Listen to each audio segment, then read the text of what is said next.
All right, so here we go. We're going to talk about the ways to create an introduction for your MLA essay. And this is not a 5-paragraph essay. This is any kind of MLA essay that you have that should be college level, right? So here we go. We think of an introduction as having I'm talking to you too, right? I got a class in front of me, but really I'm doing this for you, right? Because you probably don't know what the hell you're doing at this point, or you sat in class and now you're like, now I really need to pay attention because it's a video. I'm still talking directly to you, even though there's a class of 25 students. This is really designed for you. All right, so here we go. When you think about an introduction, I need you to think of a particular shape, right? The introduction should be broad in the beginning, and there are some strategies that can reflect how we start broad in that beginning. And so the most concentrated point of this shape is at the bottom, which says that the most concentrated point of our essay should be at the bottom, which is the thesis statement.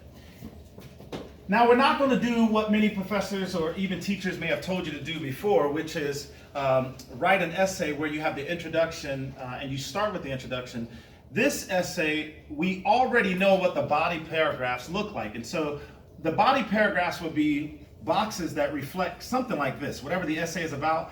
And so I'm assuming that if you're looking at this video, you've already created the body. And now we're here to try to introduce this body to our reader.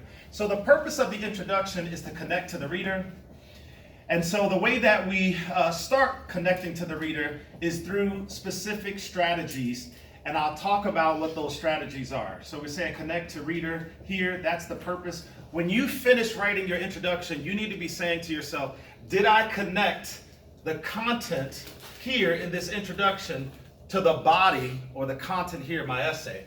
And there are 4 different strategies that we want to use. The first strategy is that we can start with any kind of background information on the topic or that relates to the topic. I broke this up, or I'm breaking it up into 2 now. I talked about earlier in a class, in a different class, I gave background, quote, one-liner definition all in one, but really that should be broken up in 2. The second way is what I'm talking about is that this strategy broken up into 2, which is a quote. Sometimes we'll start with a quote from a famous person. Sometimes we'll start with a quote from maybe even somebody who's not famous because they've said something that's poignant that relates to the topic. With these 2 areas here, what we want to make sure we focus on is whether or not this stuff has to do with the topic, no matter what the essay is about.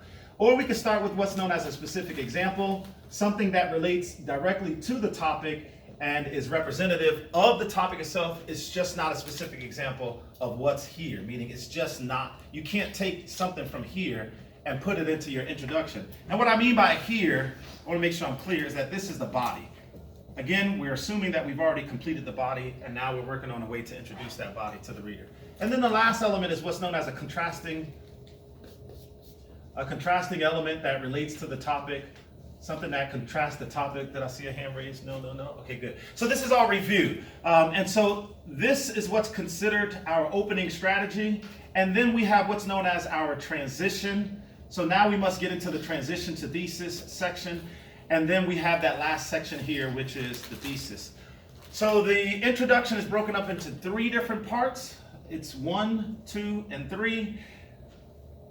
I'll talk about this transition here once we first identify what our thesis statement is. I'll give an example of each one of these rather quickly here in just a moment. But first, we got to start with knowing what our thesis statement is. The thesis statement should reflect whatever the topic or prompt is, plus the stance of your essay, and then the major supporting details or the main points of your essay.